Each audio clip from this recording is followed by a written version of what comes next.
HRN listeners.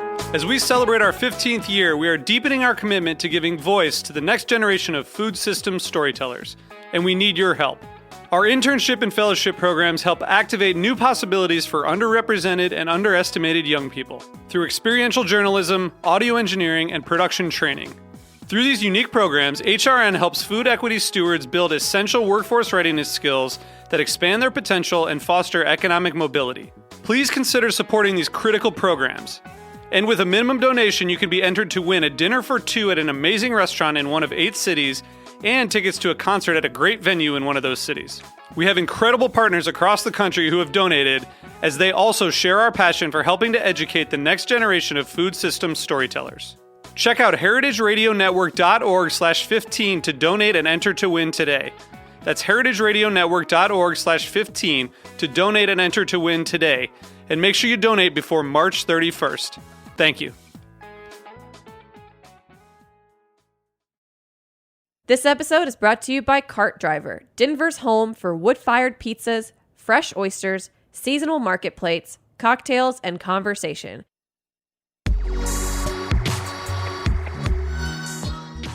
Hey, this is Hannah Forden. I'm the program manager here at Heritage Radio Network. This year, we're celebrating HRN's 10th anniversary, and I want to thank all of our listeners and members for being a part of an incredible year of food radio. We never would have made it this far without all of you.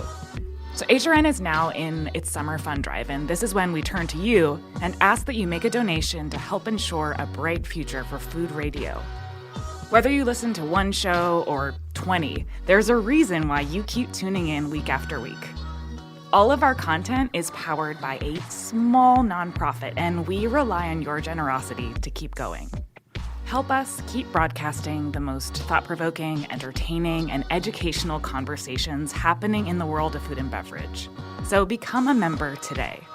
To celebrate our 10th anniversary, we have some brand new member gifts available online, so I encourage you to snag your new favorite pizza-themed t-shirt or enamel pin today and show the world how much you love HRN. Go to heritageradionetwork.org/donate so you can snag your 10th anniversary member swag. And thank you.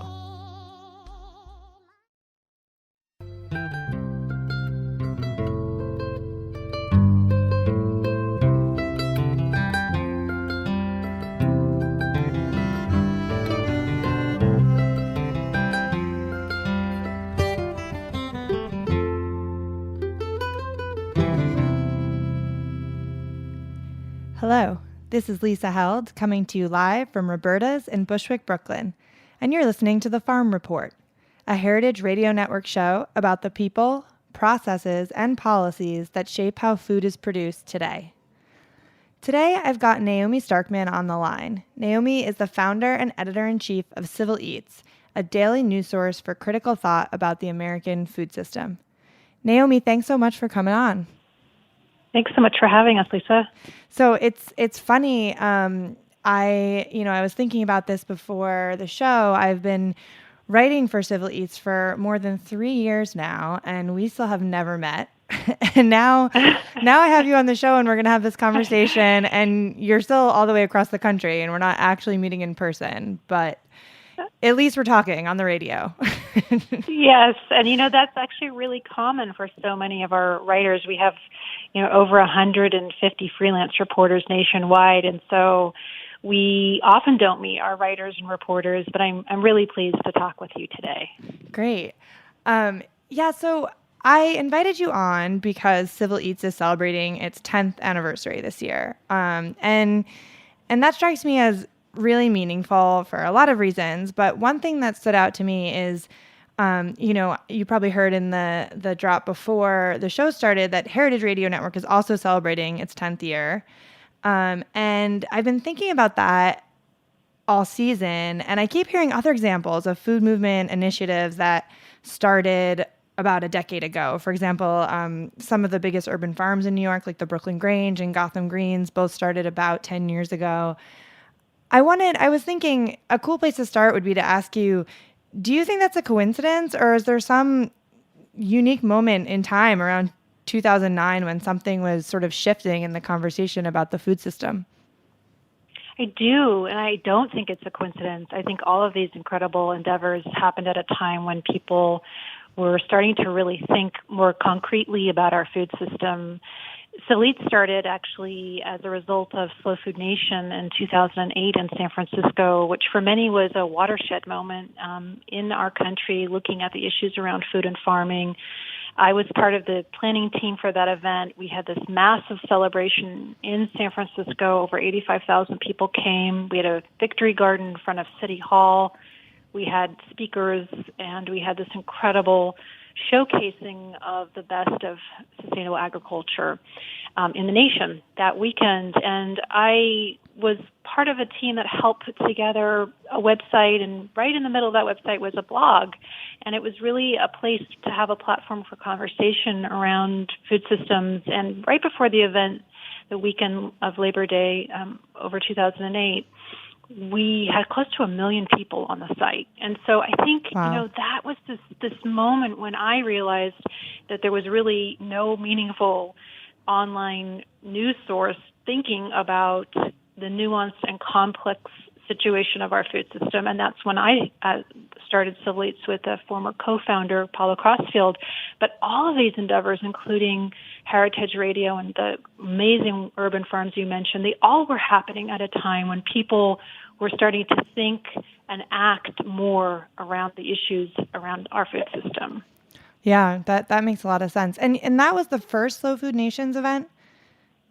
Yes, that you're and at the talking time about? it was Yeah. just called Slow Food Nation, yes. And Yeah. it was sort of the original one, and then it took Slow Food a number of years to kind of decide what the next move would be, and then they started Slow Food Nations in Denver, and they're having another one, I Right. think, this month. And that's happening this month, and Heritage Radio is actually going to be broadcasting from there. And I have my guest next week is actually a woman who is speaking at Slow Food Nation. So there's a lot of overlap happening all over the place.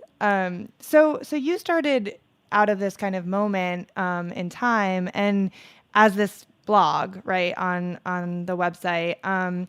What are some of the biggest ways that Civil Eats has changed in the past decade since then? For the first 4 years, Civil Eats operated with no funding. It was really a labor of love, or as I like to say, a love of labor. So, and over the last 10 years, we really achieved significant impact and reach. We raised an unprecedented $100,000 via Kickstarter in 2013. We were named the Publication of the Year in 2014 by the James Beard Foundation. And I was named a 2015 John S. Knight Fellow at Stanford to look at the issues and the intersectionality around food journalism and independent media. And so I think as an organization, as a news organization, we have not only built our street cred, or sometimes I like to call it our dirt cred, but we've really been able to be at the forefront of reporting on the food system.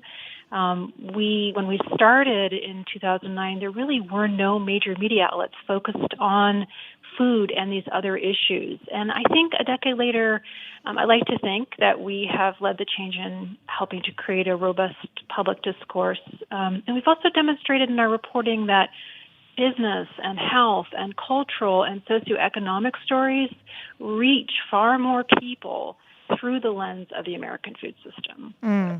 Well, and it's such an interesting point because I think that's the one thing for me that really sets Civil Eats apart is that, it's really one of the only publications still covering the food system with an eye towards like sustainable agriculture and food justice and food equity, but also just kind of looking like what you said, looking at business and politics and immigration and all of these other issues through the lens of food.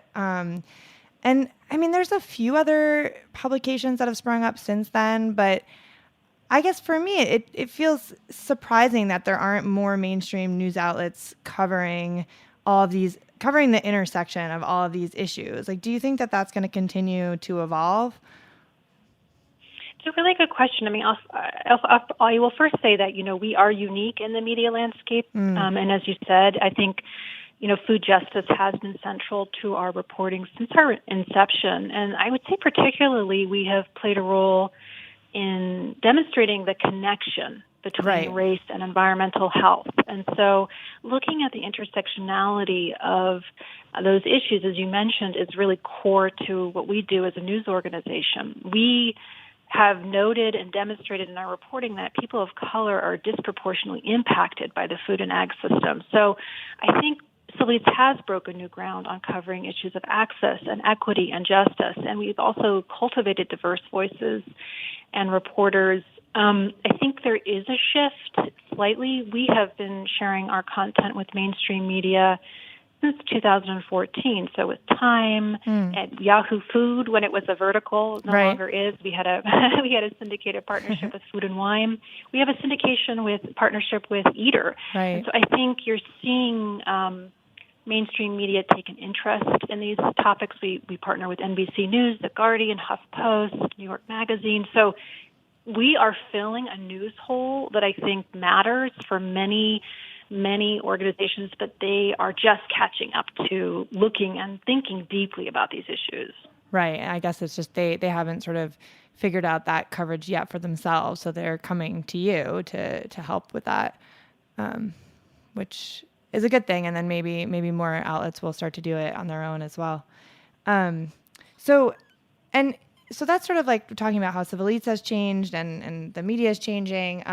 You've also been asking really big questions in recognition of the anniversary, just about how the food system has changed in the past 10 years. You did an article about, are people eating healthier 10 years later, and how have perceptions of GMOs and pesticides changed? And you're talking to different leaders in the food movement about those topics. What do you think have the takeaways been so far for you? Yeah, it's been really, really interesting. We decided as a way to kind of support our 10th anniversary and kind of mark the year by talking to leading experts in the field around all these different topics that we've been reporting on for over a decade. And you mentioned some of them. We actually started with climate change because we felt that the issue was so important. And we talked to about 4 different experts for each round table. We record the conversation and then we edit it and publish it on Civil Eats. And it's been fascinating, frankly. I mean, many of these people who have been participating as experts, farmers, academics, policy people, they've been working on these issues obviously longer than a decade. So, for example, we have one that we'll be publishing hopefully next week on the state of organics.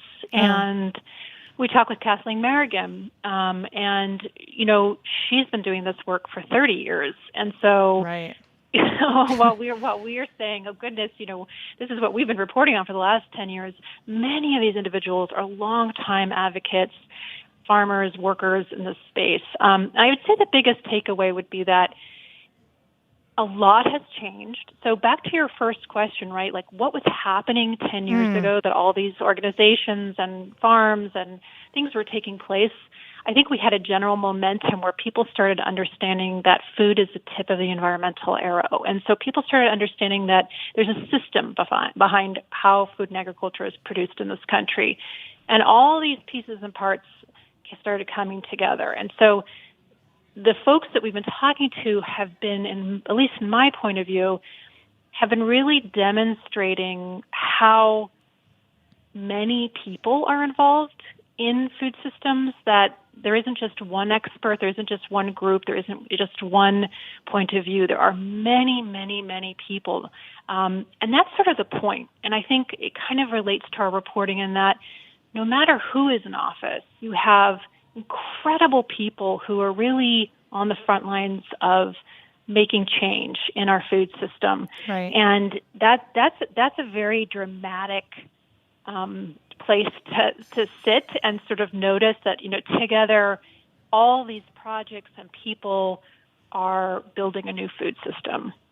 Right. Yeah. I mean, it does seem like, from where I sit, and I'm reporting on this kind of stuff all the time, it's like you do see all of these different people doing all of this work. But, I see a lot of data that is like a little bit disappointing too.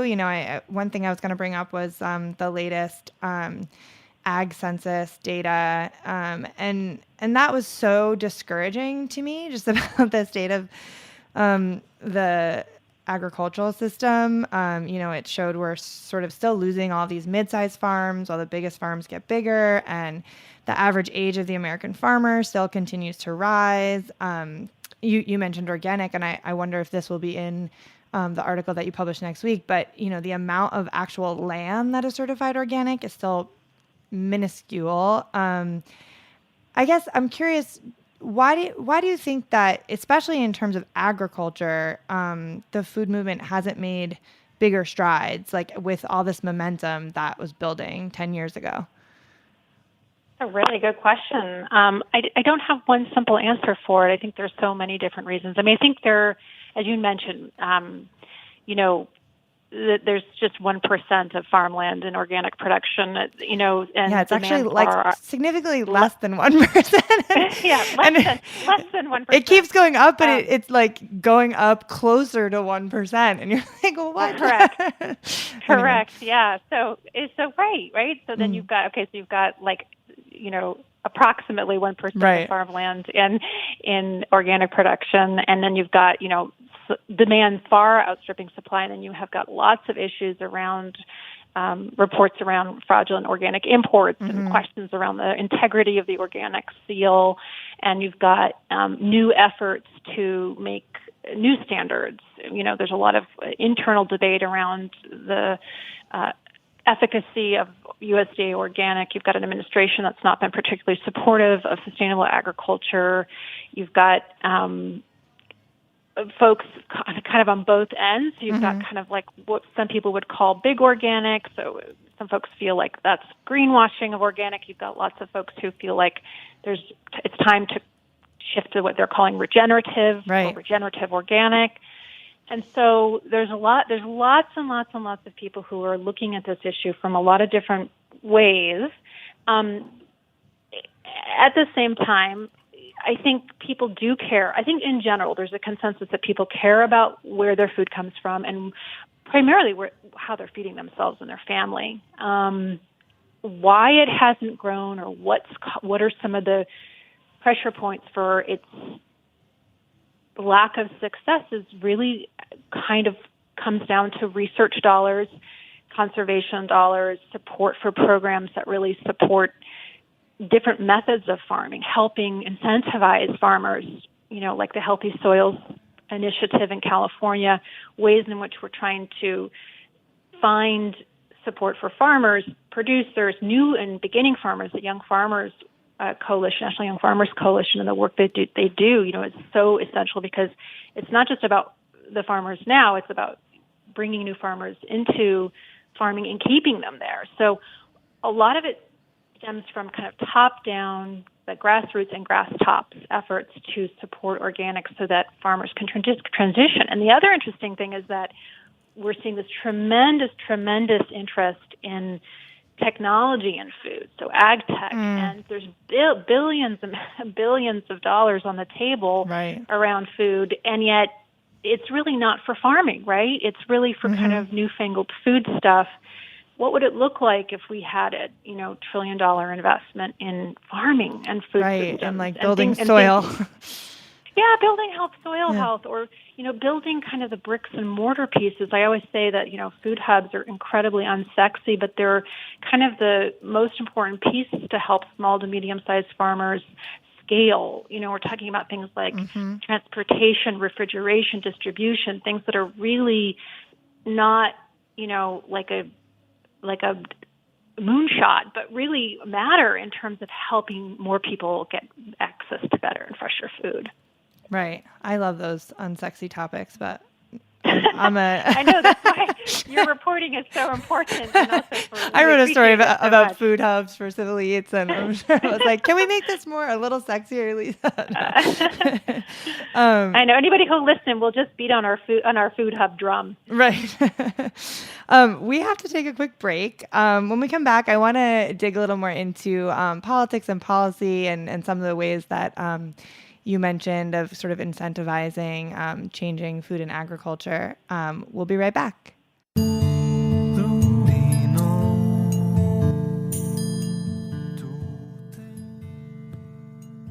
This episode is brought to you by Cart Driver, Denver's home for wood-fired pizzas, fresh oysters, seasonal market plates, cocktails, and conversation. Tucked in a 640 square foot shipping container space in the heart of Denver's RiNo neighborhood, Cart Driver is the perfect place to stop in for an Italian-style spritz, Prosecco on tap, and a wide variety of tinned fish. Open for lunch, dinner, community hour, and late nights 7 days a week, Cart Driver is here for you with fresh, domestically sourced ingredients and, above all, hospitality. Learn more at cart-driver.com.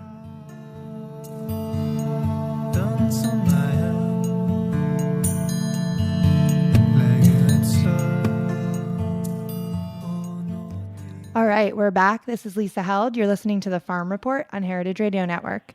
I have been talking to Naomi Starkman, the founder and editor-in-chief of Civil Eats, which is celebrating its 10th anniversary this year. So I want to talk a little bit about politics. We're in this moment where there's so many people running for office, you can't even remember their names. And you did an incredible service at Civil Eats, which is you published a guide to where the Democratic presidential candidates stand on food and agriculture. I'm curious, were a lot of them thinking about agriculture, and like, do they actually have plans, and are they bringing them up in their campaign events? I think they are. I mean, thank you for noting that. That was a huge effort on our part to pull together an overview on where now all 25 Democratic candidates stand on the number on keeps food like farming. going up, or anyway, sorry. Yes, and Yeah. and also, you know, we've been tracking it, so it's a story that we'll continue to watch and we'll continue to update. I mean, certainly a number of the candidates. You know, ranging from the well-known like Bernie Sanders and Joe Biden and Elizabeth Warren, you know, they have certainly been talking about food and agriculture as elected officials for a number of years. I think what's different and what you're seeing this year that's surprising is that they're leading with corporate consolidation, and specifically they're talking about giant agribiz. And so, you know, Elizabeth Warren in particular, you know, they've come out with very strong antitrust campaigns talking about breaking up big agribiz, looking at the issues around rural America, and talking specifically. I mean, the first Democratic debate was in the Heartland. It was in Iowa. You know, looking at those issues, talking about those issues, knowing that the people in the middle of the country matter, and the issues that they face around food and farming matter, and it matters for the rest of the country. So the debates that just took place, there, you know, if you were just to kind of guide yourself on whether the candidates care about food and farming, they weren't asked about food and farming. Only a few of the candidates responded to some of the questions by mentioning food and farming. But you know, it's been interesting to see, and I know that there's been some discussion about having a specific debate around climate change. Any conversation about climate change has to talk about agriculture, because agriculture really can be a solution for climate change. We've done extensive reporting on that issue. And so I hope to see in the coming debates more of a discussion focusing on farming. Yeah, I that's interesting you brought up the corporate consolidation, because Cory Booker, too, has actually introduced legislation that would address like agribusiness consolidation, right? I don't remember where that's at this point, but... he and Elizabeth Warren, you know, introduced a ban on no poaching policies. So, you know, they both have been looking at, and that's specifically for fast food franchisors. So looking at issues around merger moratoriums for large food and farm companies, looking at, you know, increasing transparency and accountability for commodity checkoff dollars. And Booker's been talking about farm policy, you know, for several years. So some of the candidates are very versed in the topics. Others are kind of getting up to speed and talking about carbon sequestration. And so, you know, and then there's folks like Jay Inslee, the governor of Washington, who, you know, have made their entire platform focus, you know, on climate change. And as I mentioned, that is there's a direct impact on how agriculture interacts with climate change. And so I think we will be seeing more kind of detailed reports. But, you know, there's so much at stake in the country right now. I'm not the first to feel distressed, I think, about the high stakes and also, kind of almost like the future of our democracy. So Right. for many, food and farming may feel like it's tangential or ancillary, or it should be on the back burner, when in many ways it's a critical component to the success of our country. Do you think that has Civil Eats been paying more attention to policy and government and politics in these past few years than before? Like in this moment where if things feel kind of, like you said, a little bit fraught and scary in terms of, or a lot's at stake, I guess. We've been paying as much attention to policy as we normally do, right? So looking at issues from all aspects, from farm worker justice to how dairy farmers are impacted. I mean, you've reported quite a bit as well on dairy farmers in New York and in other places, and thinking about what policies are going to around trade and tariffs and how America's farmers are going to really continue to exist and not just succeed and survive, but really thrive. So I think our policy reporting is as deep as it ever has been. I mean, we look at nutrition policy. We're looking at school food policy. We also look at places in which policy is really taking off, like we did this profile on Maine's new ag commissioner and really creating a focus of sustainable, healthy, and just food in her region. And so there's regional examples of policymakers who are really trying to make a difference, but at the national level, we're seeing more of an undoing of policies that at least have government oversight over things like toxins and pollutants, pesticides, and things of that nature. Right. Yeah, and I've been thinking a lot about just policies that don't sort of, well, I was thinking about this in the context of the story that I just wrote for Civil Eats on the EPA rule on CAFOs not having to report emissions of substances like ammonia and hydrogen sulfide. And I think a lot of times stories like that on policy and farming end up pitting farm groups against environmental groups. And, I struggle with that in trying to sort of not do that in just the reporting, but there's this thing that happens with policy where it's like you're either on the side of the farmer or the environmentalist, and those two things are not the same. And it's so frustrating to me because, really everyone's interests are really in the same place, but we just don't see them that way. I mean, is that something that you've thought about?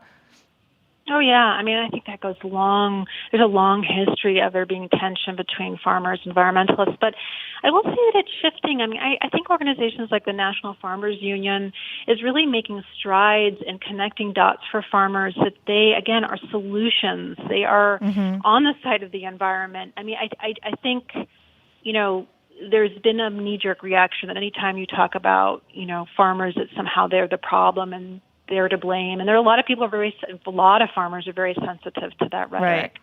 Right. And I think being really thoughtful and mindful about profiling farmers who are doing it right. And we do this, we have a Farmer of the Month. We profile farmers who we feel are really working in concert with nature and who are real stewards of the land and pioneers in their communities. There's a way to be able to change and shift that narrative, to be able to really say to people, look, these farmers are doing the best they can. And again, it goes back to that question of what resources are being allocated to them. Do they have the means to be able to transform 7,000 acres in Indiana, like one farmer we just profiled, Rick Clark? And, what does it look like to have policies that support farmers to practice our agriculture in a way that's in harmony, not just for people, but for the planet? So I do think that dichotomy and the tension that you're referring to is real, and I think there's a way in your reporting and our reporting to really try to harmonize those topics and show ways in which farmers are doing their best to produce food for this country in a way that's least impactful and also beneficial, and really is meeting a triple bottom line. Right. Absolutely.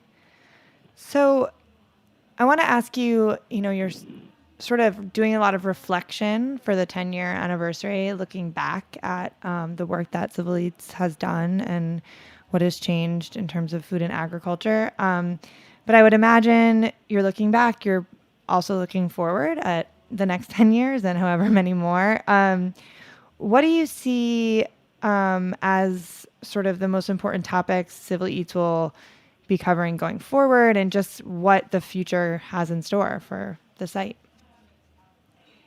Well, we'd be really lucky if we're still around in 10 years. I mean, sometimes I'm amazed we've been around this long, given the complete meltdown in media. Right. It's a very, very, very challenging landscape to operate in. I would be very grateful to be able to grow and be able to produce more stories, more in-depth reporting, video stories, stories for television, to reach a broader audience. I've always said that if we could just get people to pay attention to these issues in USA Today and particularly in Parade magazine, then we've really made a difference. We really want to shift the conversation from the echo chambers and inside our bubbles into really getting to more people. That's why it's always been our particular effort to work with mainstream media. So really working to shift that narrative, to really push the needle forward, to try to reach more people. And I would say, like last year, for example, we started a new reporting initiative on rural America, and that's been very, very important to us to be able to continue to do that kind of reporting, to be able to send reporters in their communities to do on-the-ground frontline reporting is really important to us. We just did this big report with NBC News on farm workers in the Central Valley who are contracting valley fever. Twilight Greenaway, our contributing editor, former managing editor, wrote that story, and we did it in conjunction with NBC News, and they did a small video story that accompanied it, and that was seen by, thousands and thousands of people, to be able to tell the story of farm workers who are being impacted, frankly, by a climate change story. Right. It's so important to shifting what people think about climate change and who is on the front lines of climate change. So I think doing those kinds of stories, being able to continue to shed light on underreported critical issues around our food system, it's been one of the greatest privileges for me personally, and I hope we can continue to do more in the future. Yeah, I think that bridging that urban-rural divide is so huge right now. I mean, we've been hearing so much about it over the past few years, and rural America just sort of being ignored, especially in terms of agriculture. And it is so. I mean, that's something that I live every day, which is, as a reporter who lives in a city and wants to cover farming, it's like, I can go out and do a story, but to cover something in Iowa or in Kansas or it's like it takes a lot of resources. And like you said, journalism is in a little bit of a tricky state right now, and a lot of publications don't have the resources to send people out there, and so a lot of people want to tell those stories, but it's hard to do it. And I think that project is just so valuable, and I hope that other people will follow that lead and be reporting just more on not just urban. I feel like urban farming a lot of times just gets more attention because that's where media is, It's like... That's right. And it's right. And, I think there are people that are trying to change that. I mean, Art Cullen is really working to try to bring rural farm politics to this national stage. He's the Pulitzer Prize-winning news editor from the Storm Lake publication in Iowa, and he was part of that Iowa debate that I mentioned earlier in the Heartland for the first Democratic debate. So I think really trying to address the urgency of climate change in the Corn Belt and also the impacts of agribusiness in their communities and rural communities is essential for urban coastal folks to understand, our audience in particular. And so connecting on those issues, making them relevant, every single story we write, and this from all of our edits too, it's like, why does this story matter? Why should somebody read this story? And so at the heart of that is that we are focusing on people and place and projects that make a difference. And why we should care is because as humans, we have empathy to understand that these people are in our country. We're all part of a community. We're all part of a unique ecosystem that we call America. And so rural America is a long forgotten part of that story. We are trying our best to report on those topics. I hope we can continue to. There are many, many reporters who are already doing that in the middle of the country, and they need our support as well. Absolutely. Well, I think we need to wrap up. Thank you so much, Naomi, for coming on. I really appreciate your time. Lisa, thank you for all you do, for your reporting for Civil Eats, and for producing this excellent radio show. I appreciate it. Thank you all so much for listening to the Farm Report on Heritage Radio Network. If you enjoyed the conversation, please subscribe to the podcast, rate it, and share it. I'll see you next Wednesday.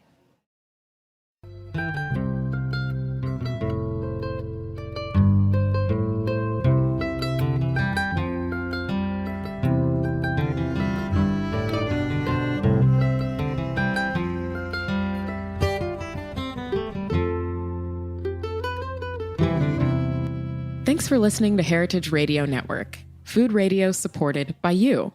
For our freshest content and to hear about exclusive events, subscribe to our newsletter.